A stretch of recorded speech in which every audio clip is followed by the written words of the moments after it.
What's good, sports fans?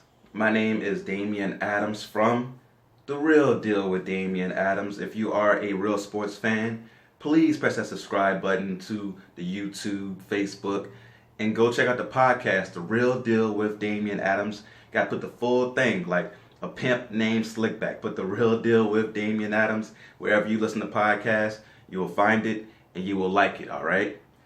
Today I want to come to you with my reaction to KSI versus Logan Paul 2. And before I get into the main event, let's talk about the event as a whole, right? There was a lot of build-up, and I know that there were some boxing fans like myself, people who truly love boxing, who may have taken this the wrong way. Like, these two guys, they're YouTube stars, one was a gamer, I think the other one's a prankster. These guys aren't real boxers. Why should they be headlining an event like this? I took the opposite approach. These two guys have over 40 million subscribers on YouTube, probably over, if you combine all the social media, combined, they're probably close to 100 million followers, friends, and all that other stuff that comes along with social media. And when you have that type of presence, and it showed tonight, or last night, in Staples Center, you can bring an audience. Not only there, but around the world watching. So with those two guys wanting to settle their beef in this way and take it seriously like they did, it brings a bright light to boxing and a bright light to other fighters like Billy Joe Saunders, right? Billy Joe Saunders, champion at 168 pounds, who defended his title against Marcelo Caceres.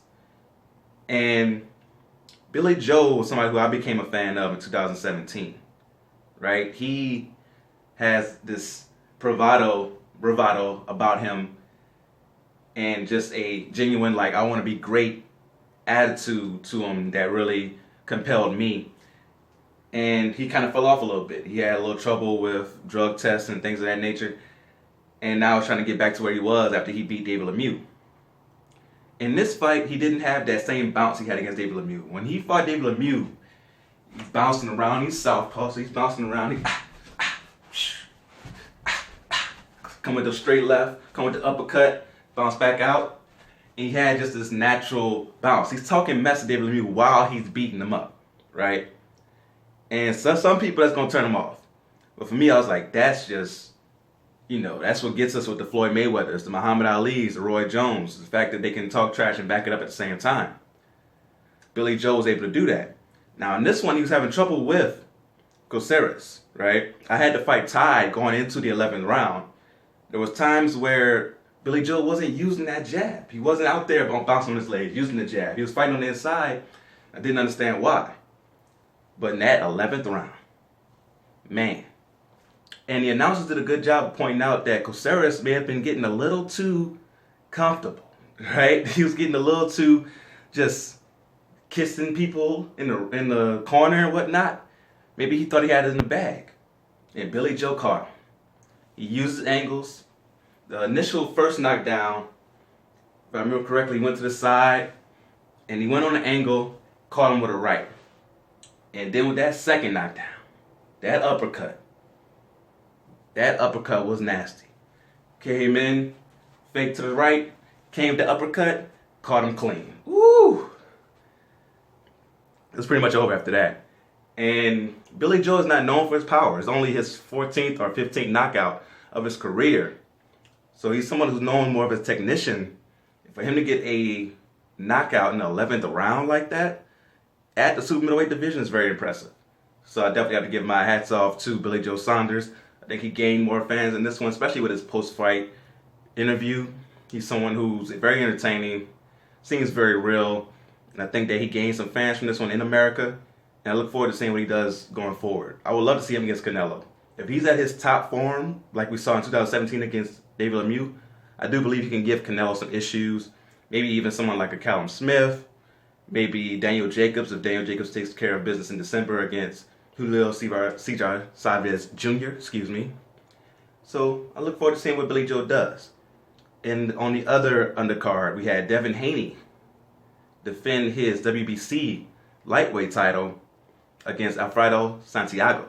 Now, This one, Devin Haney was able to show some skills, but Santiago did, once he got hurt in the 5th round, held a lot, like a lot.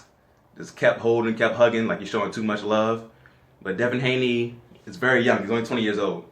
So this is a learning block for him to go through a fight where he's fighting against somebody who's very awkward. You know, Santiago is very rangy. And Devin Haney had to use his timing and navigating the ring of going to and seeing what can I do against this guy who has this much range and is fighting in this awkward style and someone who's clinching a lot. And he was able to navigate that and get through it. It's a very bright sign for him going forward. He has so much time. You know, I don't know if you put him against the Lomachenkos and the Gervonta Davises and the Tevin Farmers and all that stuff yet, but he seems ready.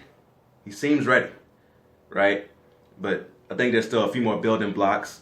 You know, there is Ryan Garcia out there as well. So maybe you do that first before you move on to the bigger names. But he's 20 years old, right? He's going to build a great fan base. I think this type of environment was great for him. So now for the main event. Like I said earlier, I don't follow these guys, so I have nobody who I'm rooting for in this one. Like, I'm just coming in as a fan of boxing, interested in the spectacle, right? So going into the ring, first round, you can see who the better technician is. Because KSI was out here just like...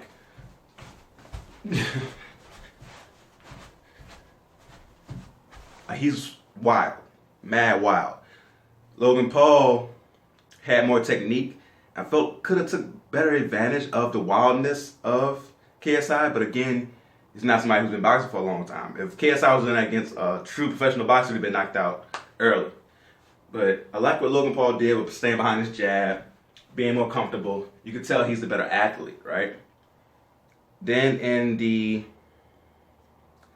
was it 3rd round? When KSI, I thought it was a true knockdown of Logan Paul, right? He did catch him a little bit behind the head, but usually that's called a knockdown. I think the referee didn't do the best of jobs in this one, right?